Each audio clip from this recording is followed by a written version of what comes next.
Özel programıyla karşınızdayız ve bugün hakikaten tarihi Kırkpınar öncesi son provada kıran kırana mücadele sahne aldı ve hemen iki yorumcuma aynı şekilde soruları sormak istiyorum. Bugün özelinde akla en çok takılan kapışma hangisi? Şüphesiz. Evet. Ustamı bırakayım. Evet, bugün İsmail Balaban restleri izledik. Recep Tosun, bunu kesinlikle söyleyebilirim. İkincisi Özkan Yılmaz sürprizi yaptı. Evet, Cengizhan Şimşek'i yendi ve gerçekten adını 16'ya yazdırdı. Yine tecrübeli bir baş pehlivan kim? Serhat Balcı 16'ya kaldı. Gerçekten müthiş. Yani çok müthiş bir mücadeleler oldu. Hangisinden başlayalım? Ali İhsan Batmaz özelinde çok formda, çok iyi gidiyor. Orhan Okulu Yunus Emre Yaman'ı yendi. Mustafa Doğan Özkaya Fatih Aklı'yı yendi. Osman Aynur Yıldıray Pala'yı yendi. Mehmet Yeşil yenildi. Yine Mustafa Taş devam ediyor. Enes Doğan yoluna devam ediyor. Ertuğrul Dağ deviren yok. Çok ilginç. İnanılmaz bir kabuk değişimi söz konusu. Bu Gerçekten gençler geliyor. çayırda bir devrim var sanki Volkan Bulut. Bugün mesela İsmail Balaban özelinde gerçekten çok güzel bir yenişle rakibini yendi. Ama eğer Feyzullah İsmail'i yenseydi saç ayağını tamamlamış olacaktı. Çok ilginç. Orhan Okulu Ali Gürbüz'den sonra İsmail Balaban'ı da çıkarsaydı büyük sükse yapacaktı. Çok yaklaştı, çok güzel güreş yaptı, puanlama uzattı ama stili biraz ters geldi İsmail Balaban'a. Tam ikisi de bir eğik güreştiler. Bacak fazla vermedi Feyzullah İsmail Balaban. Çok önemli bir not var. Osman Kan bugün Recep Kara'yı çıkardı. Recep Kara'nın oğlu Osman Kan'la eşit. Çok ilginç bir elektrik. Evet.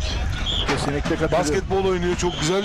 NBA'ye aday basketbolculardan, Amerika'da hayatını sürdürüyor. Şimdi teşekkür ediyorum değerli yönetmenim Fatih Bedir'e. Bugün hakikaten tüm müsabakaları belki de hiçbirini kaçırmayacak kusursuz bir yayın ortaya koydu. Bu bağlamda Fatih Bedir'e teşekkür ediyoruz.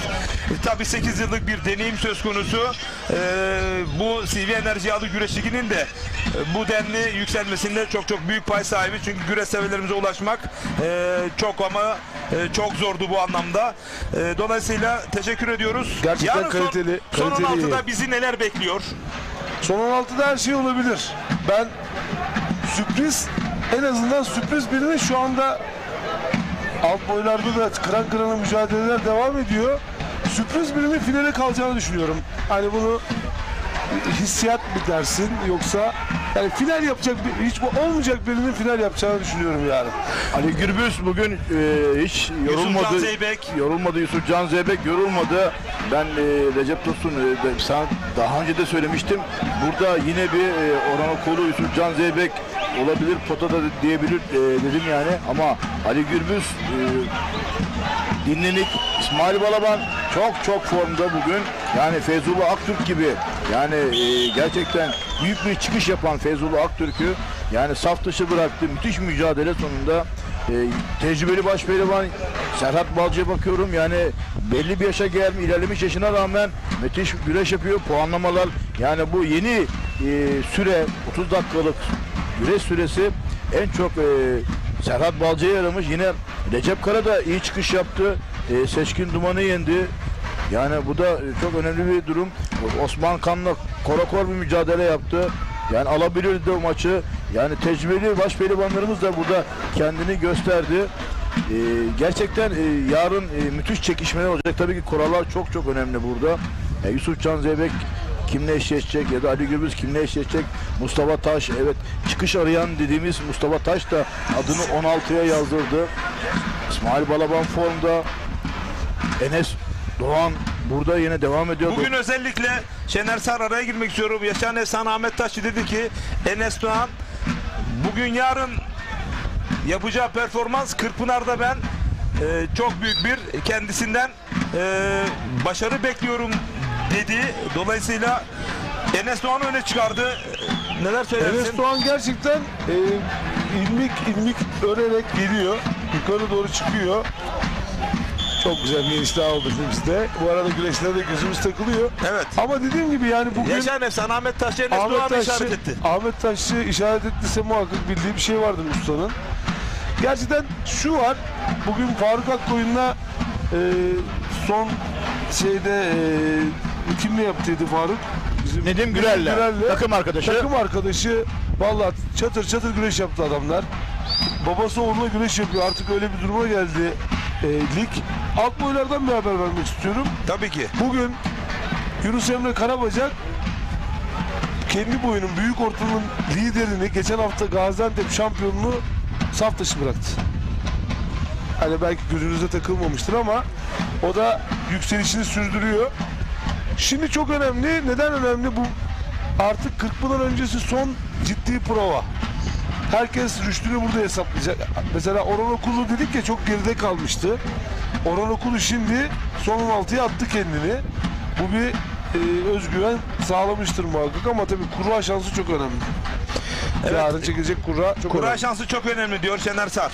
Evet, kesinlikle çok önemli. Burada yani baş pehlivanların birbirleri aralarında yapacağı maçlar çok önemli. Çünkü eğer ki finale kalmak istiyorlarsa tabii ki Ali Gürbüz bugün müthiş kurallar çekti ve gerçekten dinamik bir şekilde 16'ya kaldı. Ama burada dediğimiz gibi hem Orhan Okulu çok mücadele etti. Balaban bugünkü müsabakalarda çok mücadele etti. İlk iki turda hem Hamza Özkale'nin mücadelesinde hem de Feyzullah Aktürk mücadelesinde büyük bir güç, efor sarf etti. Sosyal medyada da şu anda bize bir saldırı var sanki. Yani Yayın paylaşamıyoruz. evet. Sevgili izleyenler, ilginç.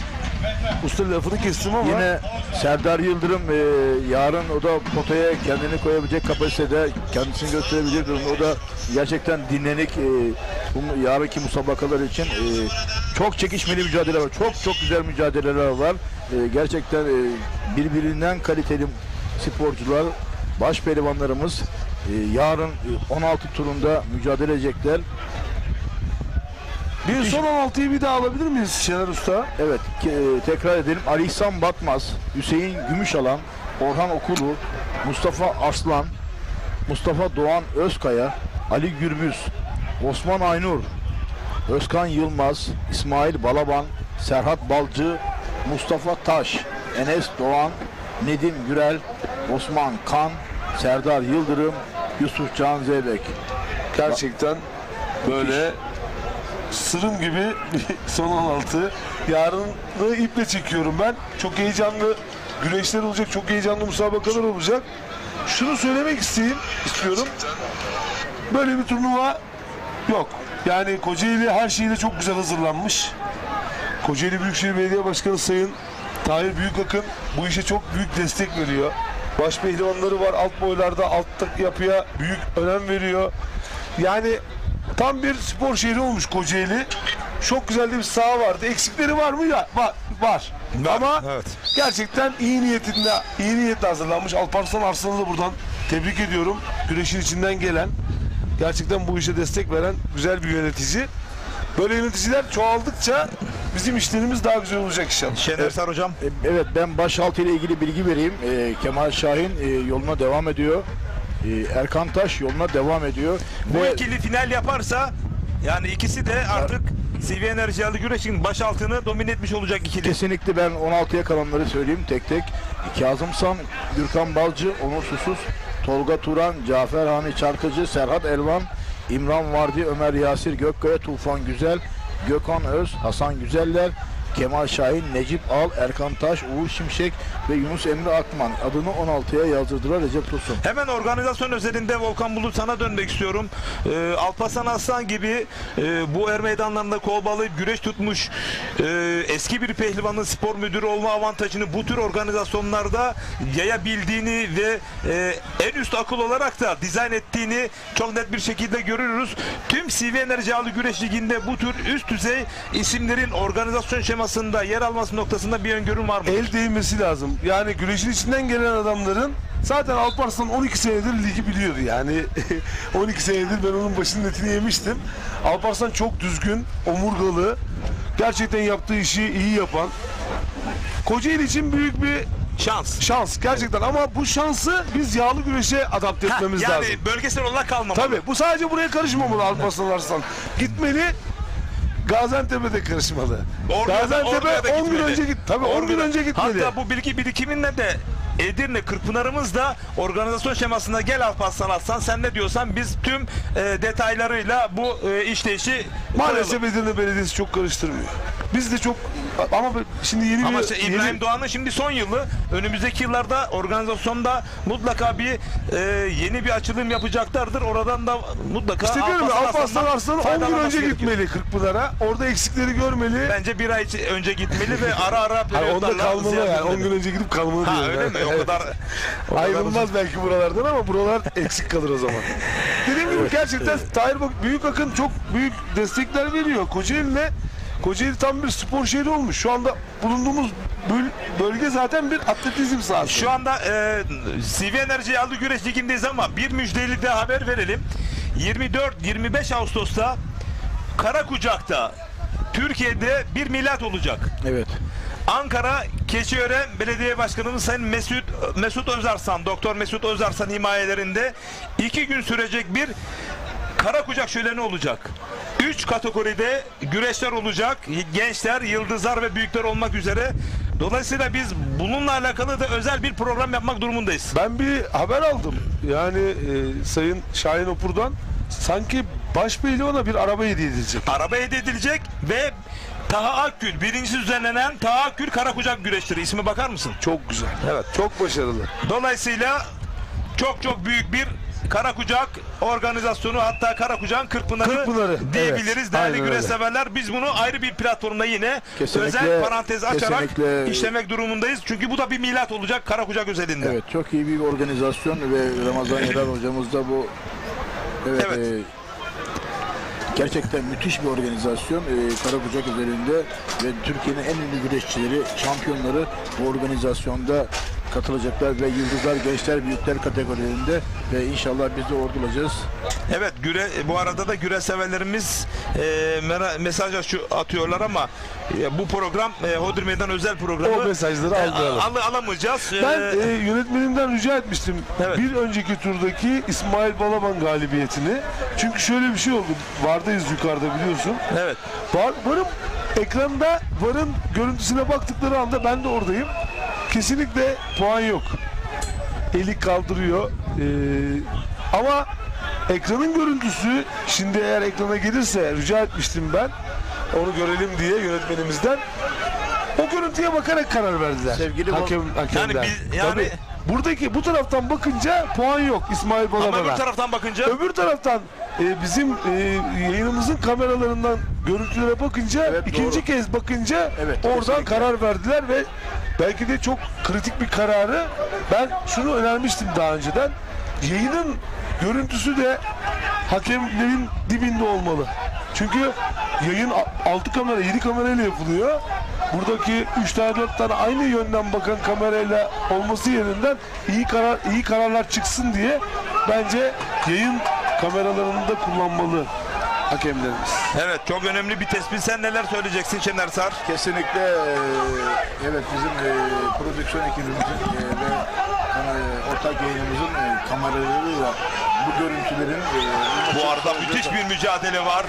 Puanlamada net bir galibiyet söz konusu, sırt aşağı. Kötü mücadele yok ki. Evet, hakikaten. Mücadelesiz galibiyet yok.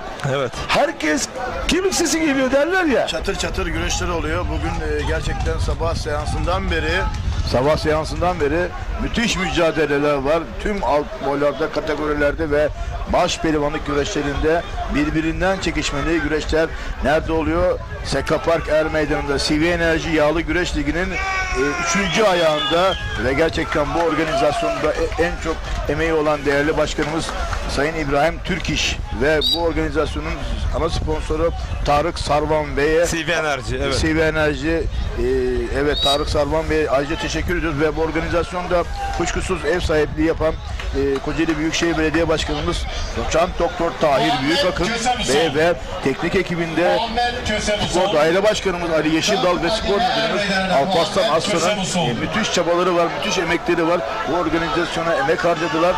Gerçekten çok da güzel işler yaptılar. Saha tertip düzen bakımından baktığımız zaman spor müdürlüğümüz gerçekten hummalı bir şekilde çalışmış. İlgi alakaları çok iyi.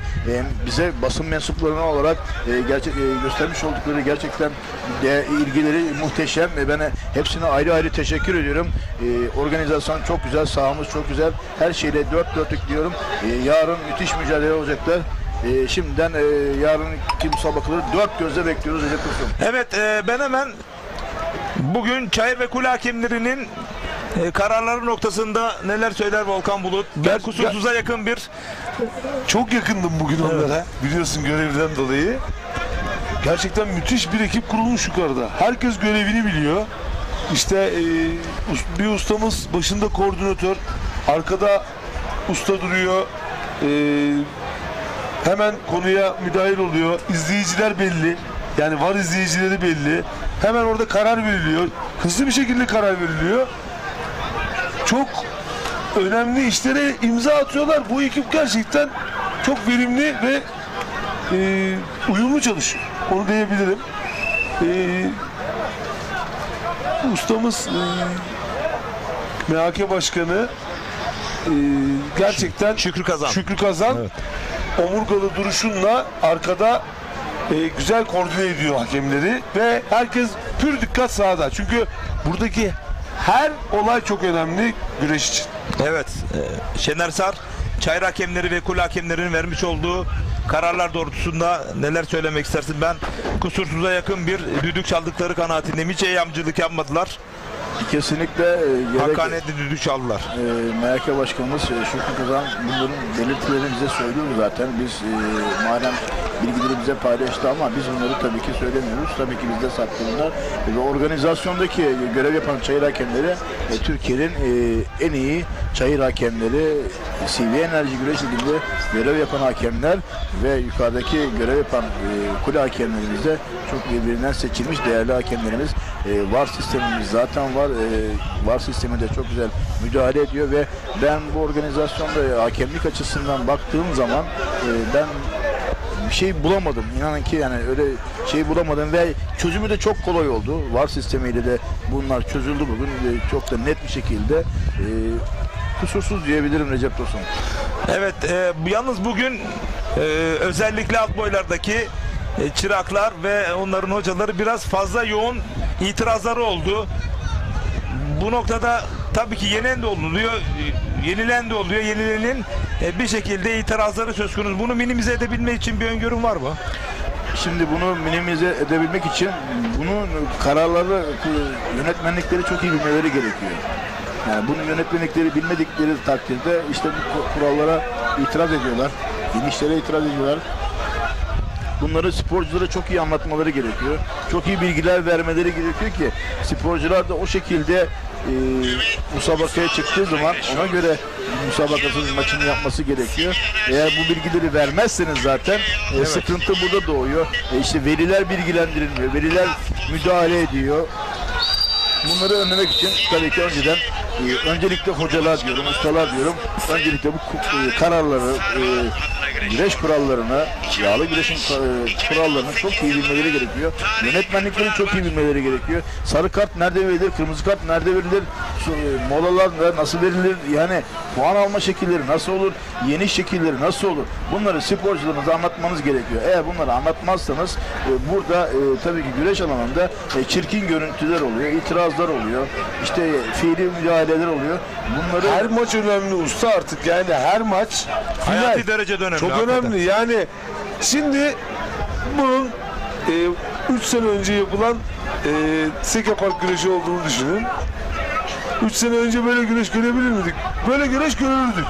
Ama %10, %15'ini görürdük. Şimdi %99.9 herkes güreş yapıyor. Bu arada Türkiye'de güreşleri aşama aşama her tur veren ikinci bir gazete yok. Nokta Gazetesi ve Spor 41 olarak da ben tebrik ediyorum. Kocaeli'de hakikaten çok özel işlere imza atıyorlar. Bu arada alt boylarda hakikaten müthiş bir mücadeleler var. Her an bir Neler puan çıkabilir. yapıyorlar, Bakalım. neler Evet, çıktı. Göçeri büyükme yaptı. Karamürselli Salih Can, evet, Gökoskut, Salih Gökoskut. Evet. Tebrik ediyoruz. Burada Erdem Ümüç'e de buradan Erdem Övüç teşekkür kardeşimize, ediyorum değerli kardeşime. Kocaeli'nde güreşe, atasporu güreşe ve yağlı güreşe çok emekleri var, destekleri var ve biz de orada basın mensubu olarak da görev yapıyoruz ve inanın ki yani bütün kapıları sonuna kadar açtılar. Destekleri sonsuz. Şükranlarımızı sunuyoruz. Bütün haberlerde, her şeyinde güreşin her zaman yanında Nokta TV olarak, basın mensubu olarak, yine Spor 41 olarak Erdem Övüç kardeşimize şükranlarımızı iletiyoruz. Teşekkür ediyoruz. Evet, Volkan Bulut, bugün özelinde eklemek istediğim var mı hakikaten? dediğim gibi alt Kırkpınar öncesi en önemli prova niteliği taşıyan Seka Park Yağlı Pehlivan güreşleri eleme turlarında bugün muazzam mücadeleler oldu. Röportajda Sayın İbrahim Türk İş'te yapmış olduğumuz röportajda çok önemli ayrıntıların başlıkları söz konusuydu. bayağı uzun bir röportaj oldu. Çok uzun oldu hakikaten, çünkü Kırkpınar öncesi çok soru işaretleri vardı. Sayın Başkanımız bugün ayrıca çok özel bir dokunuş yaptı aslında. Bugün son 16'lar da kapışacaktı ama milli maç özelinde hassasiyetini ortaya koydu ve hemen yönetimle yapmış olduğu mini toplantıda baş pehlivanların son 16 mücadelelerin yarınki finallere taşınması gerektiği noktasında hemen inisiyatifini ortaya koydu. Yarın biraz sıkışacağız Ama bugün milli maç bugünkü var. önemli bir maç var. Recep Tosun, Evet. çok yerinde bir karar oldu. Ben federasyon başkanımıza teşekkür ediyorum. Neden teşekkür ediyorum?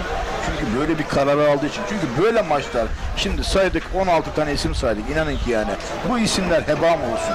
Yani müthiş mücadele olacak. Yarın bu seyirci, aziz seyircimiz, bizi ekranları başında izleyen değerli güreş severler, aziz seyircilerimiz, bizleri bu müsabakaları seyredemeden mi olacak? Yani bir milli maçta, aynı milli maçta bu güreşlerin müsabakasını aynı anda yapıp olur mu böyle bir şey? Olmaz ve bunu yerinde bir karar aldı. Yönetimini topladı. Dedi ki Ben ayakta alkışlıyorum. kesinlikle alkışlıyoruz. Teşekkür ediyoruz. Ayrıca teşekkür ediyoruz. Yarın tüm güreş severler bu müsabakaları hem ekranları başında izleyecekler hem de nereye gelecekler biliyor musunuz mu? Seka Park Er Meydan, ama bu Seka Park dediğimiz zaman İzmit'te Outlet Center arkası atletizm pisti alanında olan güreş sahası, değerli güreş severler. Tekrar belirtiyorum. Seka Park alanına da gitmeyiniz. Güreş alanı Outlet Center 41 burada AVM'nin karşısında, Evet. Atletizm alanında, atletizm pisti alanında, Kapalı atletizm pisti diye geçiyor. güreş alanında lütfen yarın sabahtan erkenden bu güreş sahasına gelin. Bu müthiş mücadeleleri başaltı, büyük orta, alt boylar, tüm boylarda yemece müsabaka olacak. Neden yemece olacak? Çünkü bunlar hepsi birbirine Kırkpınar'a katılabilmek için ve önümüzdeki Kırkpınar'a katılabilmek için ve puanlar alabilmek için burada kıran kırana güreşler olacak. Eğer Kırkpınar'a gidemiyorum diyorsanız eğer Mutlaka yarın buraya gelin, finalleri izleyin. kesinlikle Recep Tosun. Yarın burada olun, sizi bekliyoruz. Şimdi ayrı bir başlık açacağım. Volkan Bulut. Kocaeli Seka Park Er Meydanı'nda Kocaelili güreşçilerin performansını biraz konuşmak istiyorum. Hüseyin Gümüşalan, Nedim Gürel son 16'dalar. Onların yarın podyuma çıkabilme şansları ne kadar değerlendireceksin? Sorum ikinize de. Ben Hüseyin Gümüşalan'ın şansının çok büyük olduğunu düşünüyorum. Gerçekten formda. Bugün Hasan'ı çıkartmak da kolay değildi. Hasan Cengiz'i çıkartmak kolay değildi. Gerçekten güzel mücadeleler yaptı. Faruk Akkoyun da güzel mücadele etti. Kendi arkadaşıyla, kendi takım arkadaşıyla. Hatta kavga bile ediyorlardı neredeyse. Yani herkes canının içine takıyor. Zaten Kırkpınar'a 2 hafta kalmış. Rüştünü de ispatlamak lazım. Şimdi burada adamı yendin mi Kırkpınar'a 1-0 önde başlarsın aynı adama düşersen. Bunlar çok önemli şeyler. Siz bunları yaşadınız. İkiniz daha çok yaşadınız. Usta biz Minder'de biraz daha fazla yaşadık bunları. Ama Kırkpınar'a giderken yani Kırkpınar'ın yolu Kocaeli Seka Park'tan geçer oldu. Harika. Çok güzel bir başlık attın. Tebrik ediyorum sana. Senin eklemek istediğin var mı Evet, Şener Sar? ben- Çünkü çok önemli bu başlık. Ben Hüseyin Gümüşalan tahmini olarak söylüyorum ve yani bugünkü yapmış olduğumuz sabakalardan dolayı Hüseyin Gümüşalan yarı finale kalır diyorum ama 1 mi olur, 2 mi olur, 3 mü olur, 3 mü olur bilemiyorum ama yarı finalde kesinlikle olacağını düşünüyorum. Nedim Güler Çekeceği kural çok önemli yani. Kural çok önemli. Ama şöyle yapılması şimdi gerekiyor. baktığımız zaman şu 16'ya Üst üste baktığımız konuşmayalım, evet. Ben bir şey söyleyemiyorum. Esasında bu kura sistemine de bir sistem getirilmeli. Yani atıyorum Hüseyin Gümüşalan 3 kura da çekip Ali Gürbüz'ü çekebilir yani. Çekti mi bir daha onları birbirine düşürmemeli. Yani adalet sağlanması gerekiyorsa ilk 8 var ya. Yani seri başları var ya. Evet. O seri başlarına alttakiler bir kere denk gelmeli bütün sezon boyunca. Belli bir kuraya kadar, 8'e kadar mesela. şimdi Bir sistem yapılabilir onunla ilgili. Şimdi- Adalet sağlanabilir. Mesela pardon vallahi Cengiz Han Şimşek 3 seferdir önleme yapıyor. 3 lig maçında da önleme yaptı Cengiz Han Şimşek. Evet. Bu nasıl oluyor? Şimdi bu adalet değil. Tamam bugün yenildi erken, çok ilginç bir maç oldu. O güreş oldu. Özkan Yılmaz'a mağlup oldu. Özkan Yılmaz'a mağlup oldu ama adam 3 seferde boş çekmiyor yani. Hep ilk turu güreş yaparak geçiyor. O ilk 20 güreşi, 20-21 güreşi. Onun içinde oluyor Cengiz Han Şimşek. O bir kere girdi mi oradan çıkartılmalı. Bir dahaki sefere orada olmamalı. Yani ona o tür Bir öneleme yapan, bir tur öneleme yapan sporcular bir dahaki seferde ilk işte 20 kura çekmemeli. İlk 20 kuranın haricinde olan kuradan çekmeli. yani o skalada bulunan baş pehlivanlara da bir şans daha bir tur sonra bir Tabii organizasyona eksik. tanınmalı. Herkes o zaman eşit şekilde Farklı bir 20 güreş, ilk tur güreşir. Boş geç. Şimdi zaten 74 baş pehlivan var. 74 baş pehlivandan zaten şey olarak klasik olarak zaten belli. Burada kaç kişi güreşiyor belli. 20 baş pehlivan güreşiyor. 64'e düşüyorsun. 64'te mecburen seri başı uygulaması yapılıyor Volkan'cığım. Yani yıl içindeki o zaman şöyle diyeceksin. Yıl içinde almış olduğu puanlar veya başarılar. Sen şuna diyebilirsin yani. Şöyle olabilir. Yani bu yıl içindeki baş pehlivanlık ne kadar almış, derece ne yapmış, bunları da ekleyebilirsin. Belki federasyonumuz belki böyle bir şey yapabilir, belki ileri dönük diyorum yani. Bu şekilde onu ekleyebilirsin Recep Tosun. Ona göre seri başı uygulaması yapabilirsin. Yıl boyunca bir skala tutarsın, güreşlerle alakalı, organizasyonlarla alakalı. Ona göre de bir şey ekleme yapabilirsin ama mecburen şu anki sistem diyor ki yani birinci tur, ikinci tur illaki yani seri başı olmak zorunda. Evet, birçok güreş severimiz güreş arkası programına olumlu yönde mesajlar atıyorlar. Çünkü izleyemeyen ya da arada kaçıranlar olabiliyor. Biz bu bilgilerle onları daha zinde, daha canlı tutuyoruz. Kesinlikle. Ödül Meydan özel programıyla güreş arkasında yarın akşamda birlikte olacağız inşallah. İnşallah. Çok kısa bir süremiz kaldı. İzmir Oil, Şehmuz Kaya destekleriyle sunuyoruz. Mustafa Lagapa ve Mustafa Bakırcı'ya da selamlarımızı çok gönderiyoruz. selamlar. Ödül Meydan özel program son 5 dakikasına girdik. Şimdi ben özellikle yarın muhtemel kürsü noktasında neler öngörüleriniz hemen Volkan Bulut sen listeyi Ben şöyle listeyi alayım hepsi bir yana liste bakayım. Şener Sarı'nın aklında bir öngörüm var mı? Şu anda Yusufcan Zeybek ve Ali Gürbüz hakikaten moral ve motivasyon olarak yarına çok net bir sıçrayış yaptılar. Onlar özelinde başlayabilirsin Evet, dilersen. Yusufcan Zeybek biliyorsun hem Manavgat ayağında hem Şahin Bey ayağında final yapamadı, şampiyon olamadı biliyorsun. Yine Orhan Okulu aynı şekilde finalle alakalı şampiyon olamadı. Hem Şahin Bey de o da burada saldıracak. Yine Hüseyin Gümüşalan kendi evi, kendi seyircisi önünde o da isteyecek tabii ki burada baş pehlivanlığı ve en yüksek puanı almak isteyecek. Ama benim tahminim ben 5 kişi sayıyorum. Bunlardan bir tanesi Ali Gürbüz 1, Hüseyin Gümüşalan 2, Yusufcan Zeybek 3, Yağ görevlisi hemen Orhan bir yağ Okulu getirelim. 4. Yağ görevlisi. Bu 4 isim sayıyorum.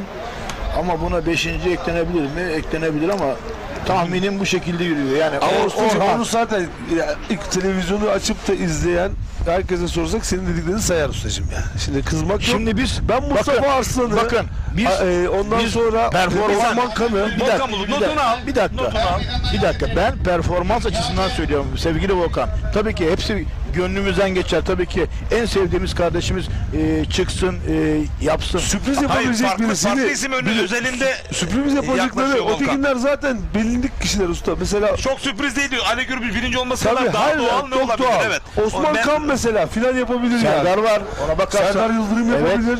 Mustafa Arslan. Ya bugün Ahmet Taşçı, Enes Doğan dedi. Enes Yaşar Doğan Efsane dedi. Ahmet Taşçı ustamız. Enes Doğan var. Kesinlikle, Yani kesinlikle. arkadan alttan bir jenerasyon geliyor. Yakıyor.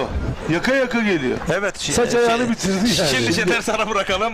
O tam soruyu tam olarak anlayamadı ve hata bende. Şimdi şöyle Volkan diyor ki buradan sürpriz yapar mı birisi diyorsun Evet. değil mi Volkan? Ya onu Evet, sordu zaten. evet, Recep Tosun'da. Tamam, orada gelelim. Evet, burada baktığımız zaman, listeye baktığımız zaman Osman Kan var, Serdar Yıldırım var, Mustafa Doğan Özkaya var, Mustafa Arslan var. Baktığımız Enes zaman Doğan var. Enes Doğan var. Bugün Enes Doğan üzerinde Ahmet Taşçı dediniz ki Ahmet Taşçı çok beğeniyor. Öyle değil mi? Hatta bu Seka Park özelinde değil, Kırkpınar'da bile ondan final ve kemer bekliyor. Yani bir Ahmet Taşçı efsanesi onu işaret ettiyse. Kesinlikle. Geçen yıl Yusufcan Zeybek özelinde de parantez açmıştı. O Yusufcan Zeybek Kırkpınar'da baş pehlivan oldu. Evet, kesinlikle. Eklemek istediğin varsa Volkan'a Tabii geçeceğim. burada bir sürpriz yaparsa bunlar yapar zaten. İsimleri saydık zaten. Favoriler belli, dinlenikler belli. Bugün flash çıkış yapan baş pehlivanlar belli. Özkan Yılmaz gibi. Özkan Yılmaz gibi, İsmail Balaban gibi. Şimdi baktığımız zaman Feyzullah Aktürk'ü çıkarmak öyle kolay bir şey Tam da değil. bu noktada sorun. Sen ne diyorsun? Volkan Bulut. Ben Çok özür dilerim. Soruyu sormak istiyorum burada. Feyzullah Aktürk'e İsmail Balaban dur dedi. Eğer bugün de İsmail Balaban yenilmiş olsaydı çok farklı bir noktada mı olacaktı Feyzullah? Burada İsmail Balaban aslında Feyzullah'ı yenerek, son haftaların büyük çıkış yapan ismini yenerek onun momentumunu da İsmail Balaban artık üstlenmiş olduğu mu gücüne güç kattı mı? yenmese de Feyzullah Aktürk ben varım dedi. Orhan Okulu'yla Ali Gürbüz'ü çıkardı arka arkaya 2 hafta üst üste. Bugün de İsmail Balaban'la bıçak sırtım maç yaptı. İsmail Balaban hemen yendi, bastırdı, yendi değil. O da çok zorlandı ama müthiş yendi. Nasıl müthiş yendi? Çok iyi çalışmış dersine. Şimdi Orhan Okulu biraz acemiydi. Feyzullah çok fazla tanımıyordu. Neler yapabileceğini bilmiyordu. Feyzullah kapalı kutuydu. Ali Gürbüz de aynı şekil. Karışmaz kimseye Ali Gürbüz. Ali Gürbüz'e kimse karışmaz. Feyzullah karıştı ve kazandı. Geçen hafta Akhisar'da beraber izledik. Şimdi dersine iyi çalışmış bir İsmail Balaban. Evet. Hocaları var. Bir ekibi var. Adam bedavaya çalışmıyor. Bedavaya gelmiyor buraya. Çok güzel. Bedava demeyelim de çok stratejik bir mücadele Evet. ortaya koydu Tabii diye. kenardan planlanmış bir mücadeleyle kazandı. Artık Feyzullah Aktürk eğer planlanıyorsa bir şeyler başarmış demektir. Avrupa şampiyonu sonuçta ben de adam. eklemek isterim ki İsmail Balaban Feyzullah Aktürk'ün hem Orhan Okulu hem Ali Gürbüz'ü yenmiş olduğu o güç momentumunu Feyzullah Aktürk'ü burada stratejik bir hamlelerle Kesinlikle. yenerek onun o popülaritesini omuzlamış oldu ve momentumu 2 kat üstüne koydu İsmail Zaten Balaban. İsmail Bu galibiyet Balaban, çok anlamlıydı. İsmail Balaban, Orhan Okulu, Ali Gürbüz son 10 yılın, 15 yılın saç ayakları. Evet doğru. Yağlı güreşte. Onları yanına gidebilecek potansiyelde kim var? Buna işte Yusuf Can Zeybek yaklaştı. İşte Feyzullah Aktürk buna yaklaşmıştı ama İsmail Balaban ona dur dedi. Yani Yusuf Can Zeybek bu işte 4. ayak ben olurum dedi. Geçen sene bakalım bu sene devam ettirebilecek mi onu Yusuf Can Bence Zeybek? saç ayağı oldu. 4. ayak eğer bu sene de olursa bence olacak. Yani artık Bu Yusuf sene- Can Zeybek de 4 ayaklı bir Volkan Bulut bu sene birinci olursa zaten seneye kemer yılı Kemer olacak yılı ki olacağı artık için saç ayak işte- falan bırakmaz. tabii ondan sonra ne olacağını Darma Ben duman eder. ben şöyle bir özetleyeyim. Şimdi İsmail Balaban bugün gerekeni fazlasıyla yaptı. yaptı. Kesinlikle yaptı. Özkan Yılmaz'la çıkış yaptı. Gerçekten yaptı. Burada şunu söylemek istiyorum. Burada bir tek Feyzullah Aktürk'le yapmayan kim var?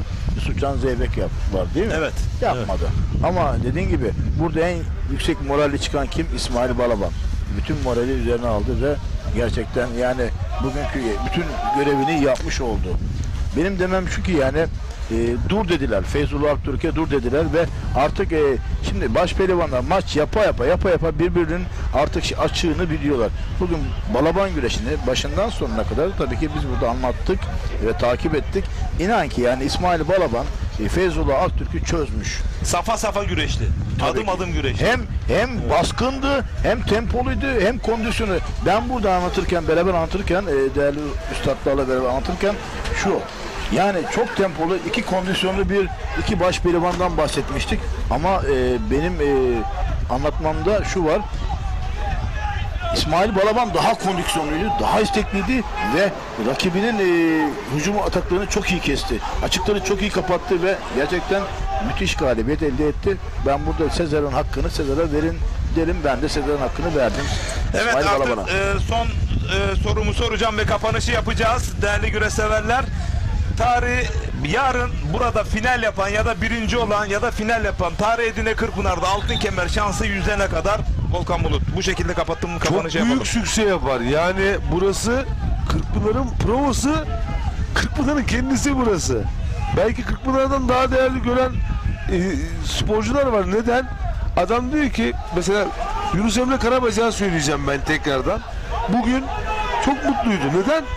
Hem ligin liderini hem de geçen haftanın o büyük ortadaki birincisini yendi. Şimdi ben nasıl bir moralle gidiyor ben biliyorum Yunus Emre Karabacak'ın Kırkpınar'a. Tam doldurmuş gidecek. Ben diyecek yendim. Karşısına çıkan rakibi de diyecek bak ben onu yenmiştim. Diyecek dediğim bilecekler yani. Bu adam doldurmuş geliyor. Ona göre maç yapacak. Siz de biliyor Fevziye'den geçerdi eskiden değil mi? Kırkpınar'ın yolu. Kırkpınar'ın yolu. Evet. Artık Sekapak'tan geçiyor.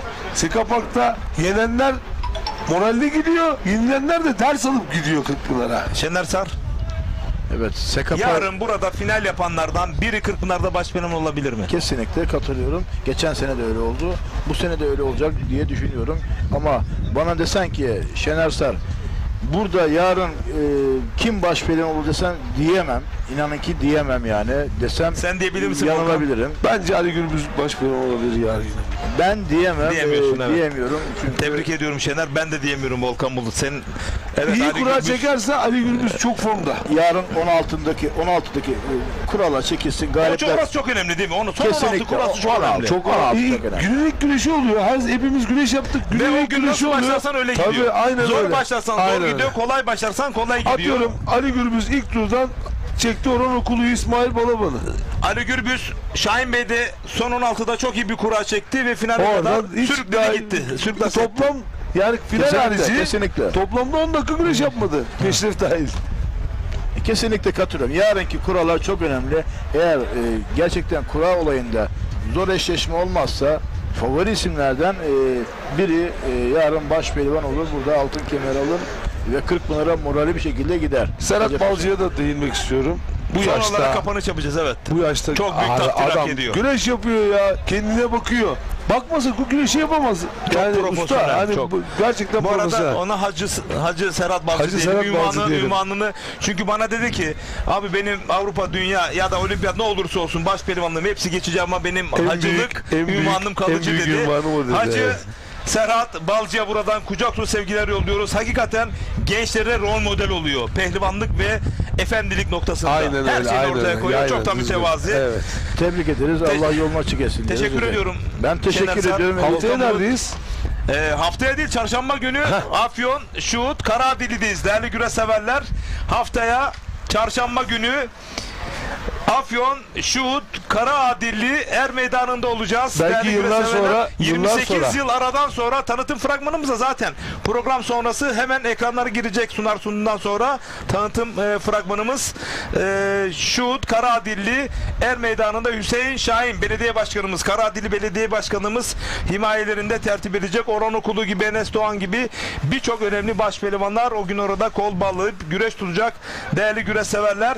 Güreş arkası programımızın bu akşam sonuna geldik. Yarın akşamda yine güreş sonrası programımızda Hodri Meydan özel programıyla İzmir Oil'in katkılarıyla Şehmuz Kaya'ya teşekkür ediyoruz. Bakırcı'ya da Mustafa Bakırcı'ya, Mustafa teşekkür Lagap ediyoruz. da şeyimizin bugünkü güreş yayınımızın sponsoruydu. Ona da buradan kucak dolusu sevgiler Selamlar, gönderiyoruz. saygılar. Yarın Evet. görüşürüz Şener Sar. Görüşmek üzere. Kucak dolusu selamlar. Volkan Bulut, teşekkür Yarın ediyorum. muhakkak televizyonumuzun başınızda Yarın olun. saat tam 12.00'da Seka Park Er Meydanı'nda son 16 kapışmalarla birlikte olacağız ama ben de TRT Spor Yıldız ekranlarında mikrofon başında olacağım. Hepinize mutlu akşamlar. Yarın CV Enerji Türkiye Yağlı Güreş Ligi'nin 3. etabında Seka Park Er Meydanı'nda buluşmak ümidiyle. Hoşça kalın, dostça kalın. Mutlu akşamlar Türkiye.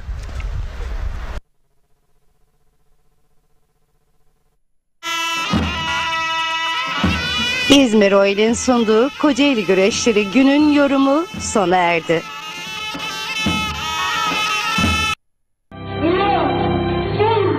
Vurun davullar, kocaman kocaman, her şeyle emirlerle, eyvalların şöleni var, duysun bütün cihan. Mehmet Yeşileş'in arasında güreş Recep Kara'ya doğru yükselmeye başladı. Eğer oradan koltuk altı tekrarlarsa tekrarladı, bastırabilir, kafayı sokup bastırdı, bırak yetti.